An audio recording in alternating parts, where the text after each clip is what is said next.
And thank you. I know you've shown interest in the concerns related to PFAS, and that's been something that you dealt with back in your home state when you were a member of Congress, and I just want to ask some questions about that. PFAS continues to be a serious problem for Americans, impacting our water, our land, and our health. In my home state of Maine, we've been leading the way on addressing PFAS contamination and hope to continue to work with the EPA to ensure all Americans are protected from PFAS pollution. The most recent PFAS drinking water standard will go far to protect Americans from PFAS contamination, but there still are challenges to these standards in court, and just yesterday, the agency announced steps to weaken the rule by rescinding the regulation on 4 types of PFAS, developing an exemption framework and delaying compliance. The science is sound, and there's no question that PFAS is harmful to human health, so why is the EPA not fully committed to defending all PFAS rules? Why would the agency consider an exemption to harmful pollutants in our drinking water? And how will the integrity and innovation of research for PFAS be upheld in an agency that is reducing its scientific capacity? Thank you, Ranking Member. When I served in the House, I was a member of the PFAS task force, representing the district with a lot of PFAS issues, voted for the PFAS Action Act. The agency, since over the course of multiple administrations now, have been working on this important issue. 2 things as it relates to yesterday morning's announcement, because it was involving 6 chemicals. As it relates to PFOS and PFOA, the drinking water standard that was set at 4 parts per trillion is staying. There is litigation, as you pointed out. And as a consequence of that litigation, we're reminded how important it is when going through a regulatory process that the agency and agencies must follow the law for how to make a regulation. There was a procedural error with regards to how the agency had set the drinking water standard as it relates to 4 of the chemicals which you referenced.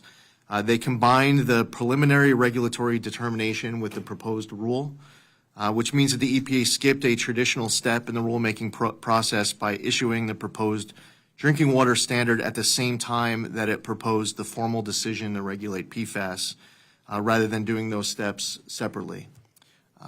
Now, here's the thing for somebody like you who would want to see the agency go after these 4 chemicals. As a result of this process, the drinking water standard might be lower. The number, which is 4 parts per trillion, may end up being 2 at the end of this process.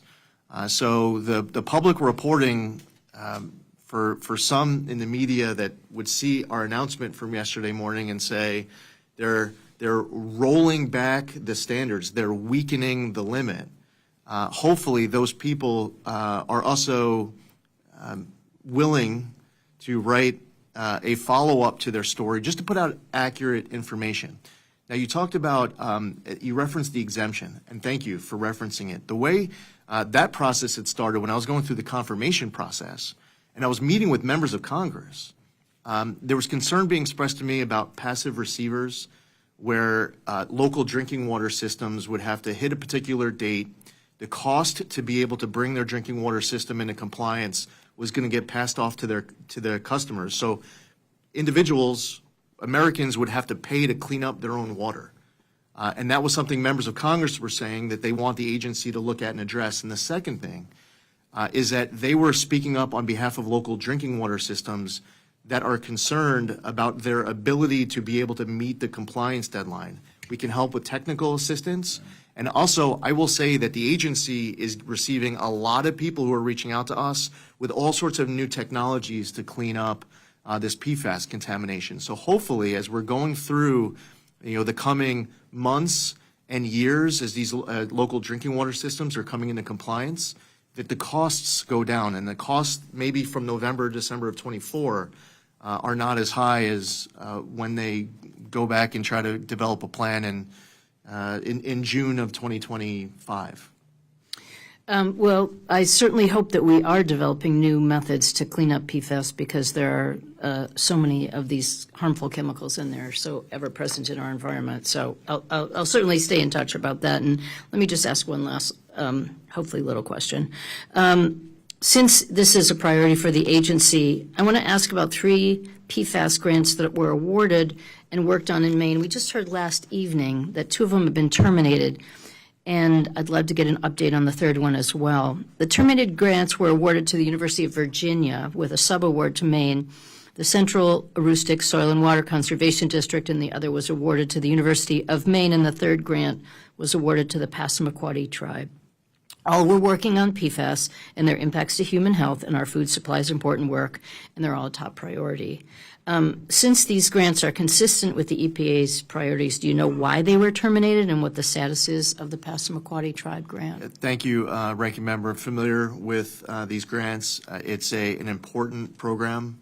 It's something that's congressionally appropriated. The agency is going through a reorg, so the way that the program and these grants are going to get administered are going to be different going forward. But these are important grants. I look forward to working with you and your team as we're able to continue that good work going forward. And I know that and I appreciate the fact that your office reached out before today's hearing. As opposed to asking about a grant for the first time at a hearing where I might not have the details on me. But as I was talking to the team about the request that you sent in, the feedback that I got is that it was an important program, and as we're able to implement the reorg, the office inside of the agency that's going to be administering it is going to be different, and we're looking forward to being able to move forward from there.